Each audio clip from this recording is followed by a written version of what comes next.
मीरपुर ख़ास मां ख़बर आहे अवां शेयर कयूं पिया। सूमार समीज जी रिपोर्ट मुताबिक़ त 3 ॾींहंनि जी बरसाति खां पोइ बि शहर जे अहम रोडनि, कारोबारी तिजारती इलाइक़नि ऐं रोडनि रस्तनि तां पाणी निकालो न थी सघियो आहे। मीरवा रोड, मार्केट चौक, अनाज मंडी, पोस्ट ऑफिस चौक, हीराबाद, गरीबाबाद, पाको कॉलोनी, मुहाजिर कॉलोनी, सियाल कॉलोनी, जमदास कॉलोनी, स्टेशन रोड, रोशन प्लाज़ा, पिसिंगाबाद, खाड प्लाट ऐं ॿियनि इलाइक़नि में बरसाति जो पाणी जमा थी वियो आहे।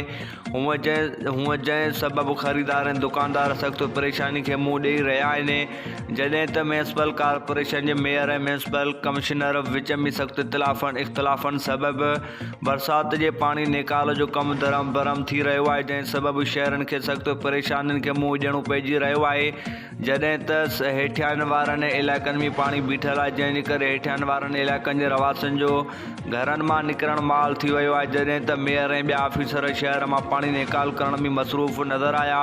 शहरनि सिंध जे वॾे वज़ीर मकानी इदारनि वारे वज़ीर लोकल गवर्नमेंट सेक्रेटरी ऐं ॿियनि लाॻापियल इख़्तियारनि खां मुतालबो कयो त मेयर ऐं म्यूनिसिपल कमिश्नर जे इख़्तिलाफ़नि ते अवामक सख़्तु सज़ा ॾिनो वियो ऐं बरसाती पाणी जे फ़ौरन निकाली खे यकीनी बणायो वञे। ॿी सूरत में एहतिजाज जो सिलसिलो शुरू कयो वेंदो।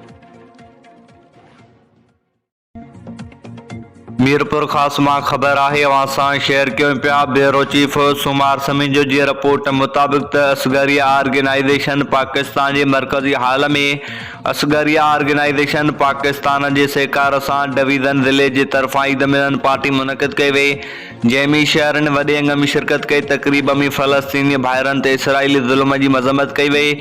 फ़लस्तीनियुनि सां यकजहती जो इज़हार कंदे बैनुल मुस्लिमीन इत्तेहाद ऐं तइलीम जे क़याम जी अहमियत खे उजागर कयो। Mohammad Hanif comber, scholar Mohammad Ali Husaini, engineer गुलाम रज़ा जाफ़री, हुज्जतुल इस्लाम मौलाना सरफराज महदी, अल्लाह बचाए मुंतज़री हुसैनी, रसूल बशकू जुणिजो, डॉक्टर मोहम्मद मूसा मावदी, अली असगर बोज़दार, निसार अली मुंतज़री, शाहनवाज हुसैनी, महबूब अली जाफ़री, सकलैन रज़ा जाफ़री, ज़मान जाफ़री, मौलाना ज़िया हैदर नकवी, मौलाना खैर मोहम्मद मोहसिनी, रोटरी क्लब जो अॻूणो सदर मोहम्मद बशकू कपरी, समाजी वर्कर शहज़ादो मलिक मुज़फ़र हुसैन लगारी ऐं ॿियनि ख़िताब कंदे चयो त इसराइल हिकु नाजाइज़ रियासत आहे। इसराइली हमलनि सबबु 35,000 फ़लस्तीनी शहीद थी चुका आहिनि, जिन में अक्सरियतनि में औरतूं ऐं ॿार आहिनि। हिन वक़्तु ख़ुराक पीअण जे पाणी जी सख़्तु खोट आहे। गज़ा में ऐं ॿिए तरफ़ उम्मत मुसलमा ख़ामोश आहे, जंहिंजी सख़्तु मज़म्मत करियूं था। आलम इस्लाम खां मुतालबो करियूं था त हू इसराइल जे ख़िलाफ़ उथी खड़ा थियनि, फ़लस्तीन अवाम खे ज़ुल्म खां निजात ॾियारणु, क़िबला अवल खां आज़ादु कनि ऐं सभु मुसलमान आहिनि, सभु हुज़ूर सल्लल्लाहु अलैहि वसल्लम जी उम्मत आहिनि, त हर हाल में पंहिंजे औलाद खे दीनी ऐं दुनियावी तइलीम जे ज़ेवर सां बि सिंगारींदा। संजूरो मां ख़बर शामिल कयूं था। हैदर बश्क चांग जे रिपोर्ट मुताबिक़ त चवंदा आहिनि त जेको हज या उमरो करे अचे उन सां मिलण बि सुनत आहे। उन दौरान असां बि प्यारी शख़्सियत और जमायत जे मौजूद शख़्सियत, प्यारो माण्हू, सादी तबियत जो मालिक ख़लीफ़ो फ़क़ीर मोहम्मद क़ासिम महर साहब खे भले पार खां उमरो शरीफ़ करे अचण ते मुबारकबाद ॾियण लाइ DSP बिलावल महर साहब, SHO गुलाम मुस्तफ़ा महर साहब, फ़क़ीर अली बशकू चांग साहब, फ़क़ीर हैदर बशकू चांग साहब, फ़क़ीर साईं जे ॻोठ सूमर फ़क़ीर महर वयासूं, उते फ़क़ीर साहब खे मुबारकूं ॾिनोसीं। उन दौरान प्यारी शख़्सियत जो मालिक सदाईं मुस्कुराहटूं रखंदड़ फ़क़ीर इमाम बशकू महर साहब ऐं चेयरमैन फ़क़ीर रज़ा हुसैन महर साहब सां बि प्यार जा भाकुर पातासूं।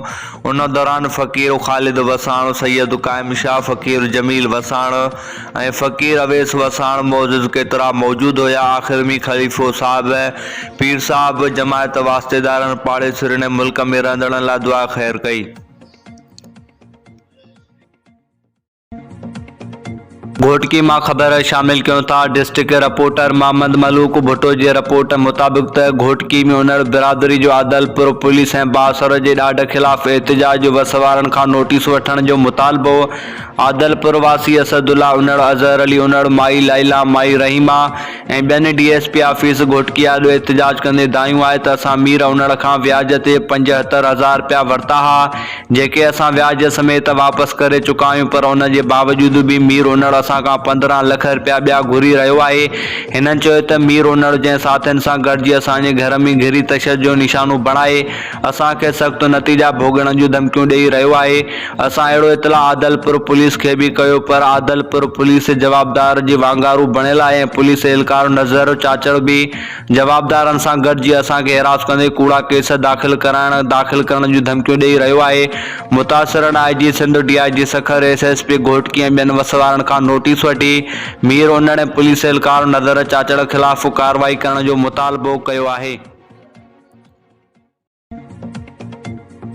दादू मां ख़बर शामिल कयूं था। ब्यूरो चीफ ज़िला दादू साहब खान हालो जे रिपोर्ट मुताबिक़ त मेड़ मदीना कॉलोनी मेड़ में कुझु ॾींहं पहिरियां पंवर ऐं सोलंगी बिरादरी विच में थियल जहिड़े में छिकताइण खां पोइ अॼु चांडिया हाउस ते हिकु धुर गुलज़ार पंवर ऐं ॿी धुर हाजी अब्दुल सत्तार सोलंगी मामले जो निबेरो रैंसो गुलाम रसूल ॾाॾो ख़ान चांडियो, रैंसो तालिब ख़ान पंवर, रैंसो करमिला सोलंगी जी सरपंच में फ़ैसिलो थियो। हिन फ़ैसिले में समाजी अॻवान तारिक चांडियो, सराई अली हैदर पंवर, अब्दुल रज़ाक सोलंगी अमीन मुक़रर थिया, जन पहिरीं ॾींहं खां वठी अमन भाइपी फ़ैसिले जूं कोशिशूं वरितियूं।